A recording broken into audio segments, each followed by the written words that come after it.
In a small town in Africa, there lived a young pastor named Joshua. He was a man of humble beginnings, passionate about spreading the word of God. With a small congregation and a church made of wood and tin, Pastor Joshua believed in the power of prayer and faith. His dream was to grow his church and lead more people to God. But despite his efforts, the church remained small, and his struggles grew heavier. As days turned into years, Pastor Joshua began to feel frustrated. His congregation dwindled and the offerings were barely enough to sustain him. Nearby churches flourished, their pastors driving expensive cars and preaching to packed crowds. Rumors spread that these successful pastors had sought spiritual power from unknown sources. Joshua dismissed the stories at first, but as his struggles deepened, the whispers began to linger in his mind. One night, after a particularly difficult day, a strange man approached Pastor Joshua. The man introduced himself as Ezekiel and claimed to know a way to help Joshua grow his church and attract wealth.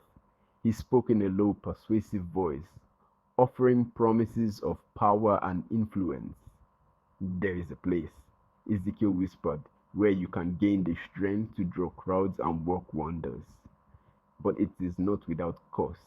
You must visit the underworld and pledge yourself to forces greater than you."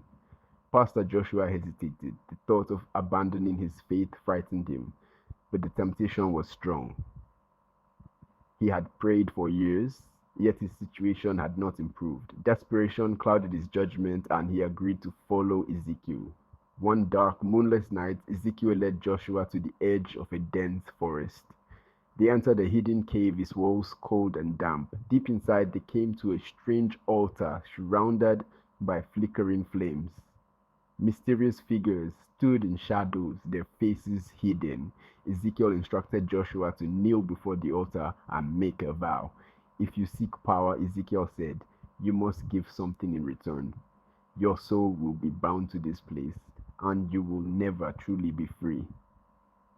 Fear gripped Joshua, but the promise of power was too great to resist.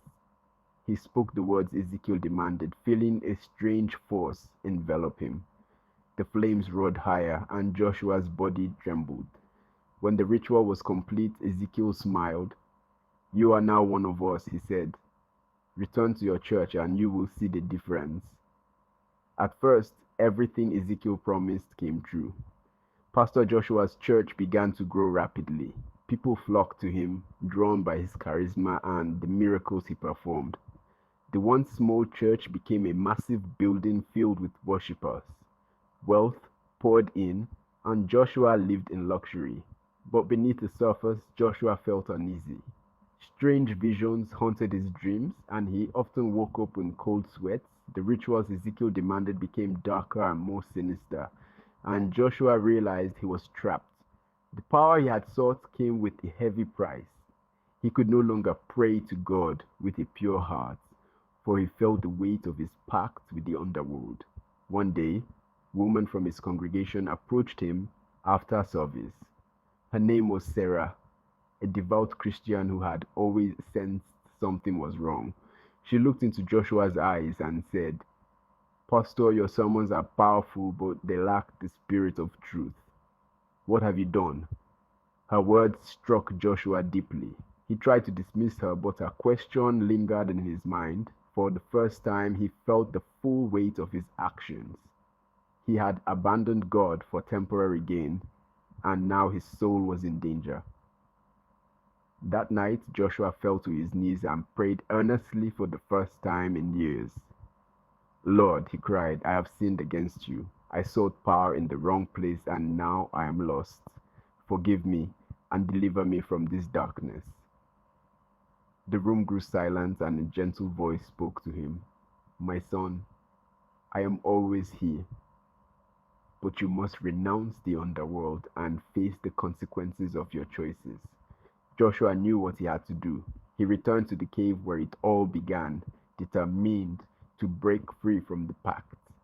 Confronting Ezekiel and the shadowy figures, he declared, "I renounce you and all that you have given me.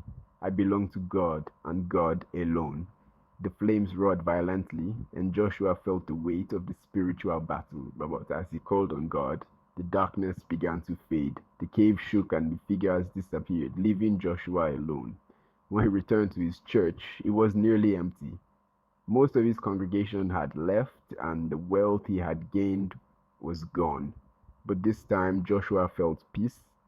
He preached with sincerity, relying on God's